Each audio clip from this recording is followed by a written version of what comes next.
Hey everyone, thanks for tuning in. I'm Dianne. I'm a clinical psychologist, and today I'm going to talk about what to do when you get really stuck on a relationship breakup. Now, all breakups are difficult, but sometimes what we find is that a person will get stuck either over time, so they find that over time they just can't get themselves to move on from a person, or in the level of intensity to which they're struggling with the breakup.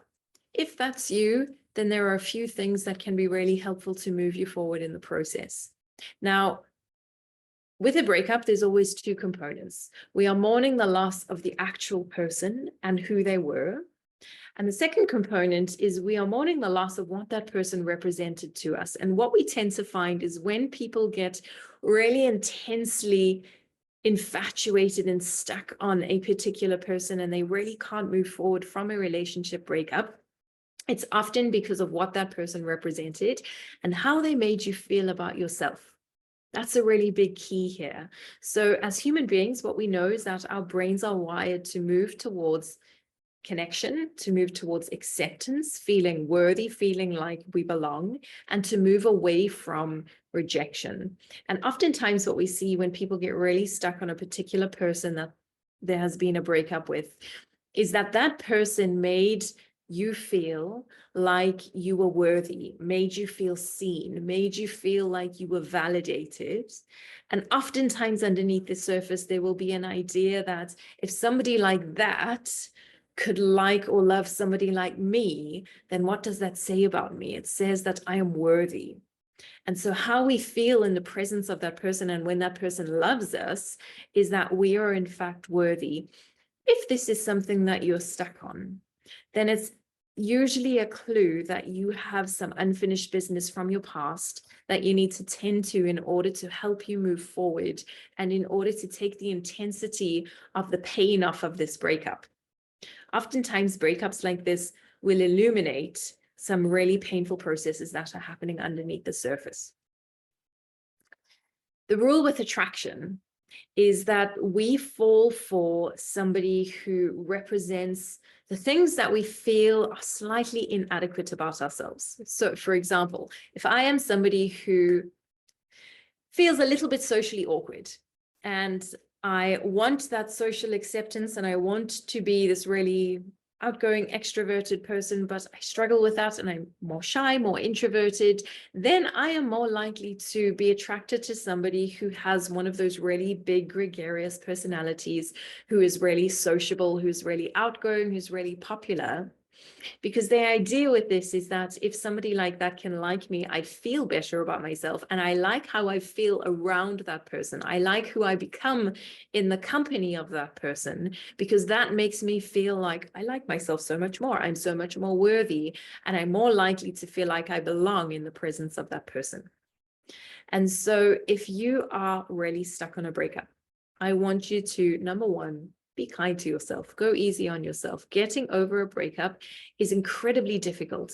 It's not supposed to be easy. The ground beneath your feet completely shifts and changes, and you're trying to imagine a future. It's really difficult to do in the face of a breakup where everything that you thought you knew shifts.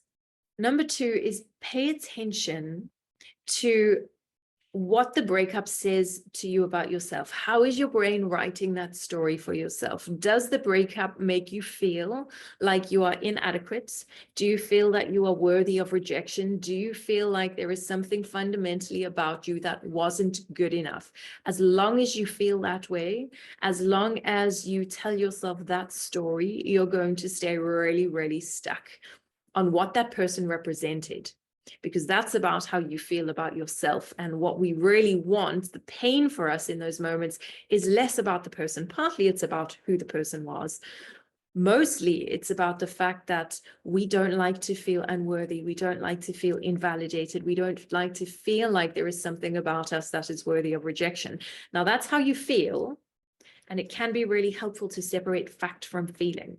So if you feel that way, it doesn't necessarily mean that is truth. If you feel that you are inadequate, it doesn't mean you are in fact inadequate. But if you take that feeling and you decide to make that your truth, then you will live as if you are inadequate, and that becomes your truth. It becomes a self-fulfilling prophecy.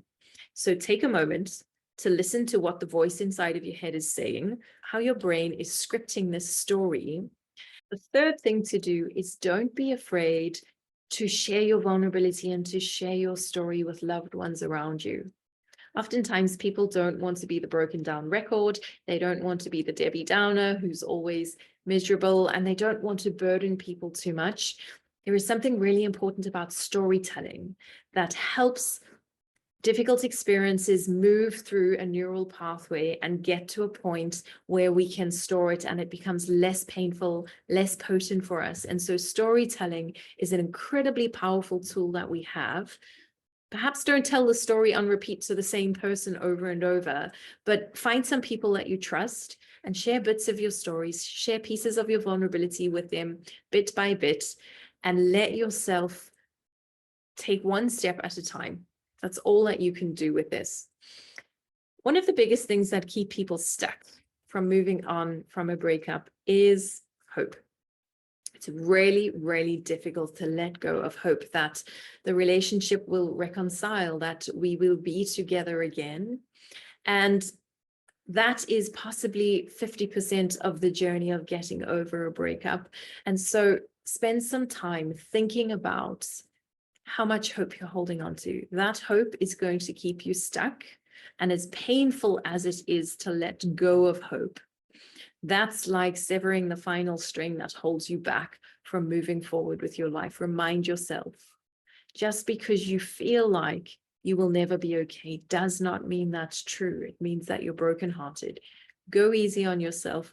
Let me know in the comments if you have successfully gotten over a breakup in the past. If you are currently struggling with the breakup, there is something about sharing your story that is so profound in moving you forward. Go easy on yourself. If you like this video, feel free to share it and subscribe if you would like to see more videos like this.